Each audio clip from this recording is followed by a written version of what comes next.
مساجد کے بارے میں اللہ اور اس کے رسول صلی اللہ علیہ وسلم کی واضح تعلیمات کتاب و سنت کی روشنی میں ہم تک پہنچ چکی ہیں تو اس کی حساسیت اور زیادہ ہو جاتی ہے۔ ایک اسلامی ریاست کی یہ ذمہ داری ہے کہ وہ ملک میں سلطنت میں اپنے زیر انتظام جتنا بھی علاقہ ہے اس میں اسلامی تعلیمات کے نشر و اشاعت کا باقاعدہ بندوبست کرے، کتاب و سنت کی تعلیم کا باقاعدہ اہتمام کرے، اور اس کے لیے بنیادی ادارہ مسجد ہے۔ مسجد اسلام کے لیے ایک بنیاد کی حیثیت رکھتی ہے، اسی لیے رسول اللہ صلی اللہ علیہ وسلم نے قدرت پاتے ہی،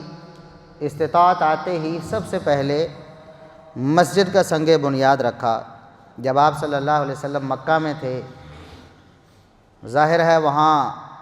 کفار ظلم و ستم کرتے تھے اور اجازت نہیں دیتے تھے کہ مسلمان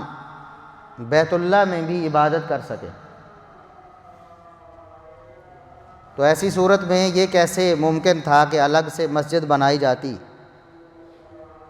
لیکن جیسے ہی آپ صلی اللہ علیہ وسلم نے ہجرت کی، مدینہ پہنچتے ہی سب سے پہلے مسجد نبوی کی بنیاد رکھی، کیونکہ مسجد کے بغیر اسلامی معاشرے کی تشکیل کا کوئی طریقہ نہیں۔ مسجد اجتماعیت، ڈسپلن، تنظیم، اتحاد، ہر چیز کا درس مسجد سے ملتا ہے۔ تو اسلامی ریاست کی یہ ذمہ داری ہے کہ وہ پورے ملک میں، پوری سلطنت میں مساجد کا جال بچھائے، اور اس کے بارے میں رسول اللہ صلی اللہ علیہ وسلم کا حکم مبارک بھی ثابت ہے، جیسا کہ سنن ابی داؤد، جامع ترمذی، مسند احمد وغیرہ میں ہے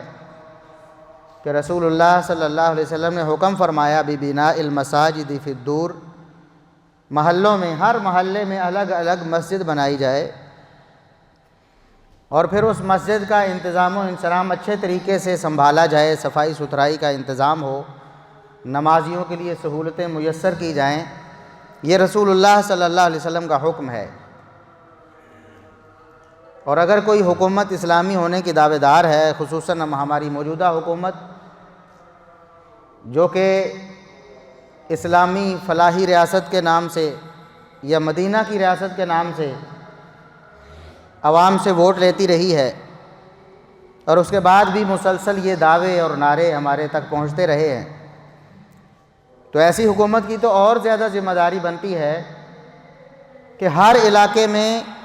ہر محلے میں مسجد کا خود بندوبست کرے۔ یہ اسلامی حکومت کی ذمہ داری ہے۔ لیکن یہاں بھی افسوس کے ساتھ کہنا پڑتا ہے کہ ہماری عدالتیں ہمارے لیے قابل احترام ہیں، لیکن اللہ اور اس کے رسول صلی اللہ علیہ وسلم کے فرامین سے بڑھ کر کسی کا احترام نہیں ہو سکتا۔ دنیا میں کوئی بھی طاقت ایسی نہیں۔ ہمارے ملک کا آئین ہمیں یہ بتاتا ہے کہ سپریم لا وہ کتاب و سنت ہے۔ اللہ اور اس کے رسول صلی اللہ علیہ وسلم کے فرمان کے سامنے کوئی اتھارٹی، کسی کا کوئی فیصلہ مانا نہیں جائے گا۔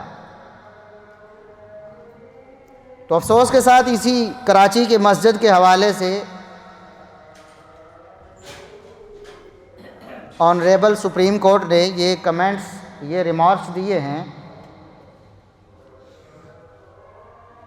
کہ مسجد اگر بنانی ہے تو اپنی جیب سے، اپنے پیسے سے بنوائیں۔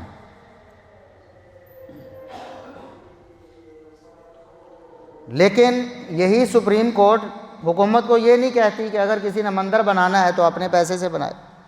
کسی نے چرچ بنانا ہے تو اپنے پیسے سے بنائے، کسی نے گردوارہ بنانا ہے تو اپنے پیسے سے بنائے۔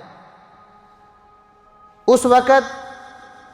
نہ تو ایسے ریمارکس دیے جاتے ہیں، نہ کوئی حکومت کے لیے ایسا کوئی نوٹس دیا جاتا ہے، نہ از خود نوٹس ہوتا ہے کہ جو مسلمانوں کے ٹیکس کے پیسے سے مسلمانوں کی مرضی کے خلاف